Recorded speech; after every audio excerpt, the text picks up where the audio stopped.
திருச்சிற்றம்பலம். ஹரஹர நம பார்வதீபதே. ஹரஹர மகாதேவம். தென்னாடுடைய சிவனே போற்றி, எந்நாட்டவர்க்கும் இறைவா போற்றி. மாணிக்க வாசக சுவாமிகள் அருளிய திருவம்பாவை 19வது பாடல். இந்த 19வது பாடலின் தலைப்பு உன் கையிற் பிள்ளை என்பதாகும். உன் கையிற் பிள்ளை உனக்கே அடைக்கலம் என்று, உன் கையிற் பிள்ளை உனக்கே அடைக்கலம் என்று, அங்க பழஞ்சொல் புதுக்கும் எம் மஞ்சந்தான். உன் கையிற் பிள்ளை உனக்கே அடைக்கலம் என்றே, அங்கே அப்பழஞ்சொல் புதுக்கும் எம் மஞ்சந்தான்.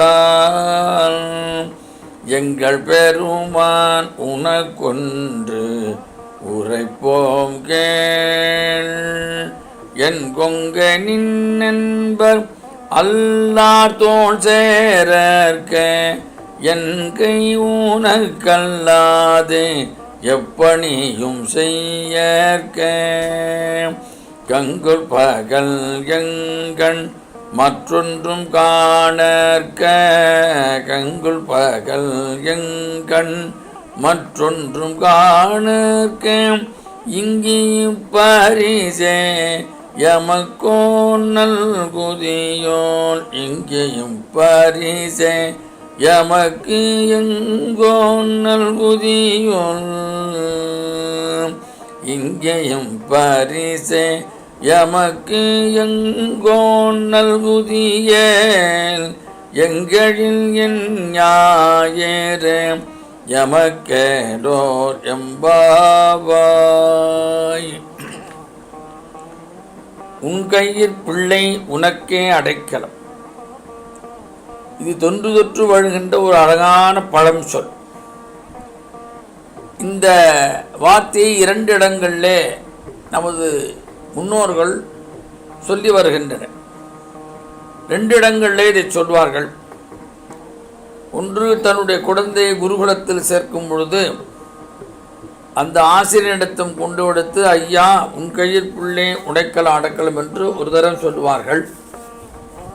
அதுபோல பெண்ணின் திருமணத்தின் பொழுதும் பெற்றோர் உன் கையிற் பிள்ளை உனக்கே அடைக்கலம் என்று, உனது கையில் கொடுத்திருக்கும் இந்த பிள்ளை உன்னிடம் அடைக்கலமாக கொடுத்திருக்கிறேன், அடைக்கலப் பொருளை பேணி காக்க வேண்டியது உனது கடமை என்று அந்த மாப்பிள்ளை வீட்டாரிடத்து மாப்பிள்ளையிடம் இதை சொல்வார்கள்.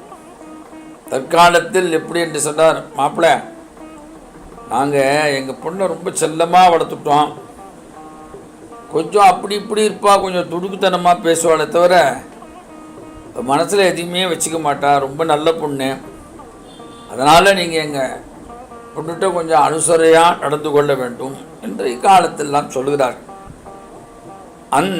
அந்த படஞ்சொல் புதுக்கும் எம் அச்சத்தால் உனக்கு உரைப்போம் கேள். புதுக்கும் என்று சொன்னால் மீண்டும் கூறுவது. அதாவது மார்கழி முடிந்தால் அடுத்து தை மாதம் பிறக்கும். மார்கழி நோன்பு நோற்றின் பயன் தை மாதத்திலே எங்களுக்கு திருமணம் நடக்கும். அப்போது உன் கையிற் பிள்ளை என்ற அந்த படஞ்சொல்லை எங்கள் பெற்றோர் மீண்டும் கூறுவார்கள். நாங்கள் அதற்கு அஞ்சுகிறோம். அதனால பெருமானே, உன்னிடத்தில் ஒரு விண்ணப்பத்தை வைக்கிறோம், தயவு செய்து நீ செவிசாய்க்க வேண்டும் என்று இந்த பெண்கள் இறைவனிடம் கேட்கிறார்கள். அப்போதானால் இந்த பாவை பெண்கள் எதற்காக அஞ்ச வேண்டும்? அவர்கள் எதற்கு அஞ்சுகிறார்கள் என்று சொன்னால், சிவனடியாதர் அல்லாதோர் கணவனாக வந்து விட்டால் அவர்கள் வாழ்வு என்னாகும்? சிவபக்தர்களாக இருந்தாலும் ராவணை போல் இருந்து விட்டால் என்னவாகும்? நல்ல சிவனடியாக இருந்தால் ராவணன், ஆனாலும் அவனுடைய குணம் ரொம்ப கெட்ட குணம், மாற்றான் மனையை அபகரித்தவன். அதனால இந்த பெண்கள் சிவபக்தனாக இருந்தாலும் ராவணனை போல் இருந்து விட்டால் என்னாகும்? அதற்காகவே அஞ்சுகிறார்களாம். ஆக ராவணன் சிறந்த சிவபக்தன் என்று அனைவருக்கும் தெரிந்த ஒன்று. அவனைப் போலே அவன் மனைவியாக மண்டோதரியும் சிவபக்தியில் சிறந்து விளங்கினாள். அப்ப தனது பூஜரையில் நாள்தோறும் மெய்மறந்து மண்டோதரி ஈசனை பூஜிப்பாளாம். இறைவன் சிவபெருமான் என்ன பண்ணுவானா, மண்டோதரிக்கு ஒவ்வொரு நாளும் ஒவ்வொரு திருக்கோலம் காட்டி அருள் செய்து கிளம்புவானாம். ஒரு நாள் அப்படி மண்டோதரி பூஜையிலே சிவபெருமான் வந்து அருள் செய்யும் பொழுது, சிவபெருமான் எப்படி இருந்தாரா, நல்ல ஒரு கட்டழகு வாலிபனாக போய் காட்சி தந்து கொண்டிருக்கிறான். அப்ப மண்டோதரி கரங்கூப்பி பெருமானிடம் நமஸ்காரம் செய்து உரையாடி கொண்டிருக்கிறார். அந்த நேரத்தில் போர்க்களத்திலிருந்து வந்த ராவணன் கதவை தட்டுகிறான். தட்டின ஒன்னா அங்கே ஒரு மண்டோதரியிடம் ஒரு வாலிபன் குரல் பேச்சு கேட்கிறதே என்று ராவணன் உடனே கொதிப்படைந்து யாரடா உள்ளே அங்கே என்று வேகமாக தன்னுடைய வாளை உருவினான். அந்த கணமே ஈசன் என்ன செய்தார் என்று சொன்னால், தன்னுடைய வாலிப கோலத்தை மறைத்துவிட்டு ஒரு சிறு குழந்தையாக சிரித்துப்படி அங்கே படுத்திருந்தான். கதவை மண்டோதரி திறந்தாள். அப்போ யாரோ குழந்தை இருக்கிறதே என்று ராவனுடைய அந்த கோபம் தணிந்தது. அது யாருடைய குழந்தை என்று கேட்கிறான். அப்போ மண்டோதரி சொல்கிறார், ஒரு பெண்மணி சற்று நேரம் இந்த குழந்தையை பார்த்து கொள்ளும்படி கொடுத்து சென்றால் என்று மண்டோதரி சமாளித்து பேசினாள். அதே நேரத்தில் அங்கே ஒரு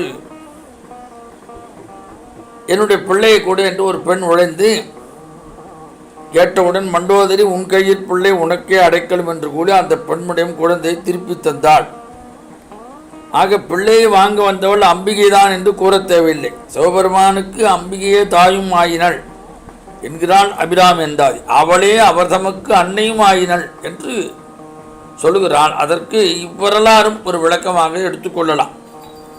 திருவிளையாடல் புராணத்தில் இடம்பெற்றுள்ள விருத்தகுமார பாலனான திருவிளையாடல் இக்கதையை ஒத்ததாக திருவிளையாடல் புராணத்தில் சிவபக்தியான கௌரி என்ற பெண்ணுக்கு வேறு சமயத்தைச் சேர்ந்த கணவன் வாய்த்து விடுகிறான். அப்போ உங்கையில் பிள்ளை என்ற வாசகம் புதிக்கப்பட்டு திருமணம் ஆகிவிடும். அதனால் நல்ல சிவனடியார்கள் வாய்க்க வேண்டுமே. இந்த கவலைதான் அந்த பாவை பெண்களின் அச்சத்திற்கு காரணமாக இருந்தது.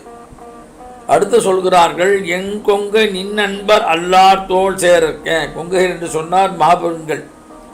சேரற்க சேராது ஒழுக. இது முதல் விண்ணப்பம் பெருமானே. தங்கள் மார்பகங்கள் சிவனடியார் தோள்களை தழுவுதல் கூடாது என்று அந்த